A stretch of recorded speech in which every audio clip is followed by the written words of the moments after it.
কেমন আছেন বিআই সাহেব? বুকে বড় জ্বালা বিআইন সাহেব। তাহলে তো মনে হয় বিআইয়ের গ্যাস্ট্রিকের সমস্যা। গ্যাস্ট্রিকের ট্যাবলেট খান।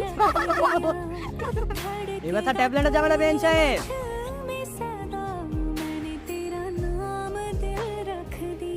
আপনার হাতে ঠান্ডা শরবত খেলে সেই ব্যথা এমনিতেই চলে যাবে বিআইন সাহেব। তো দেরি না করে আগে আমাদের শরবতটা খাওয়ান। এভাবে তো শরবত খাওয়াবো না। আগে আপনাদের সাথে আমাদের দেনাপানোর হিসাবটা ফাইনাল করি, তারপর না হয় এই শরবত খাবেন। আরে আফসোস, আমাদের কষ্টটা বুঝবো না। হ্যাঁ বিআইন সাহেব, আমরা শরবতটা খেতে খেতে হিসাব নিকাশ ফাইনাল করি। সমস্যা নেই, আমরা হচ্ছে দিলওয়ালা বংশের মানুষ। মানুষের মনে কিভাবে জায়গা করে নিতে হয় এটা আমরা খুব ভালো করে জানি। শরবতটাকে খাওয়ান, তারপরে যত টাকা যাবেন তত টাকাই দিব। ঠিক আছে, দেখা যাবে বিআইরা কত বড় দিলেওয়ালা। এই নেন শর্ট।